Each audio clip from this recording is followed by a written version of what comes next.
75 anos se passaram desde o caso que foi considerado o primeiro avistamento de OVNI e que iniciaria uma nova era na busca pelos não identificados, após o primeiro relato de um piloto da Força Aérea dos Estados Unidos, chamado Kennedy Arnold, que alegou ter encontrado 9 discos voadores no estado de Washington, nos Estados Unidos.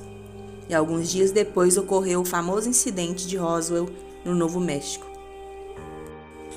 Esta é a história de Kennedy Arnold, um experiente piloto civil que no dia 24 de junho de 1947 seria o que muitos consideram o primeiro grande avistamento de OVNIs nos Estados Unidos.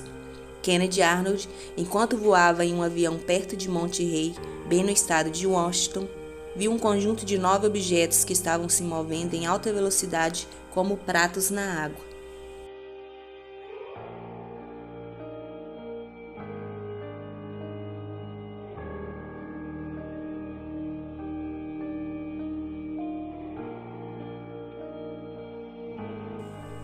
O avistamento de Kennedy Arnold há 75 anos atrás lançaria as bases para o início da era moderna na pesquisa OVNI a nível internacional,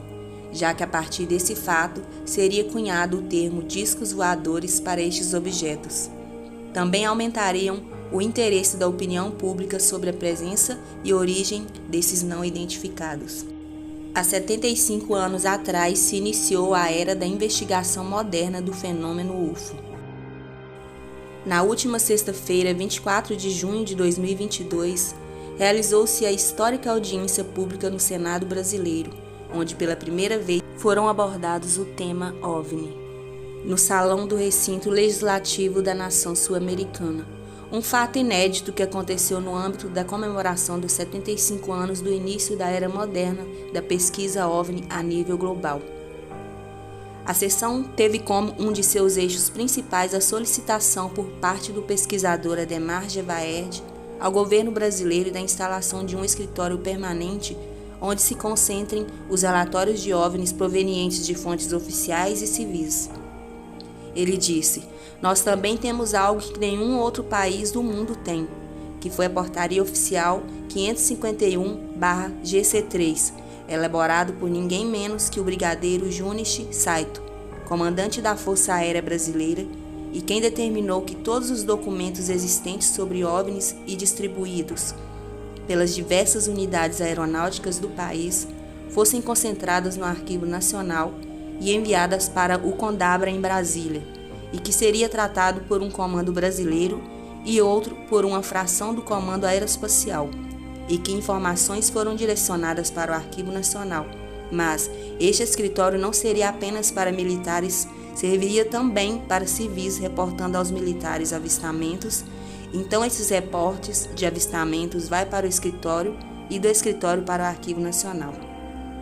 Você imagina o número de páginas? Até agora são mais de 20.000 páginas, pois a todo momento há relatos de objetos voadores não identificados no país.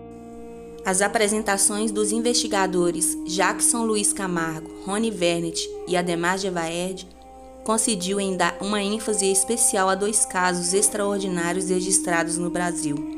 a Noite dos OVNIs e a Operação Prato. O primeiro, que aconteceu à noite de 19 de maio de 1986, quando a Força Aérea foi em busca de 21 objetos que sobrevoaram a cidade de São Paulo, sem conseguir alcançá-los. Um fato que foi reconhecido pela própria Força Aérea como um evento real e que coloca o Brasil como a primeira nação em todo o mundo ao falar abertamente sobre esse fenômeno. O segundo caso mencionado, a Operação Prato, descreve os estranhos acontecimentos ocorridos na localidade de Colares durante o ano de 1977, quando dezenas de testemunhas relataram terem sido impactados por raios em seus corpos que deixaram grandes cicatrizes. Um fato que levou à intervenção do Exército, como está documentado em registros oficiais. Uma das presenças mais notáveis nessa sessão histórica foi o capitão aposentado Robert Salas, da Força Aérea Americana, que narrou diante dos presentes os detalhes da experiência que viveu na manhã de 6 de março de 1967, quando, ao se encontrar de guarda na base militar nuclear de Malmstrom, em Montana, Estados Unidos, descobriram um objeto desconhecido que sobrevoou a área, entrou na base e desativou ao menos 6 mísseis armados com ogivas nucleares. Sem dúvida que nessa data especial de 24 de junho, o Brasil escreveu um capítulo importante da história ao realizar esta sessão, que sem dúvida terá um grande impacto global e que se tornará um exemplo a seguir para outras nações.